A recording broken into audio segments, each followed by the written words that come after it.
Jefão. Aí, tio, que isso. Fala com você. Do nada, pro pai dele. Boa noite, que nem fala aqui. Boa noite. Não, fala, rapaziada. Sei lá.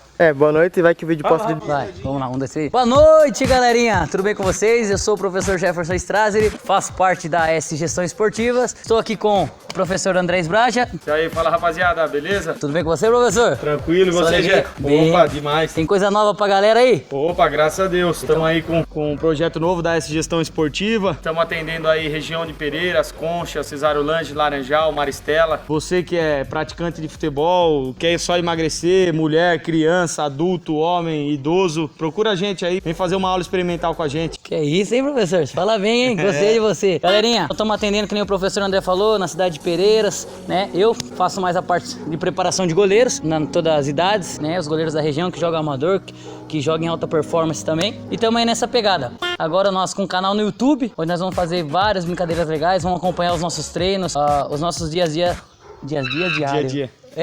Nossos dias a dia diário. Vamos pra cima. Nossos dias diário. E a gente no Instagram, @sgestão esportiva, e no Facebook, facebook.com/sgestão esportiva também. E o seu Instagram? No Instagram, Andrés Braja, segue lá a gente, tem alguns trabalhos que a gente faz, contando um pouquinho da nossa história. Entre em contato comigo, com o Gé, agenda uma aula experimental, vem trabalhar com a gente, vem aí suar um pouquinho. Quem também joga de final de semana e ganha um dinheirinho aí na região, né? Vem treinar com a gente aí, entrar em forma. É isso aí, galerinha. Tamo junto, segue o meu Instagram lá também, @JeffersonAlbertoStrazer. Aí o editor, põe lá embaixo lá bonitinho, beleza? E segue lá, rapaziada. Tamo junto, acompanha nosso trabalho. Tenho certeza que vocês vão gostar. Venha fazer uma aula experimental com nós. Vem você pra S Gestão Esportiva. Valeu, rapaziada. Um abraço. Até a próxima.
Você faz assim, acompanha os nossos treinos, você vira os dois de toda bola. Goleirinho, goleiro.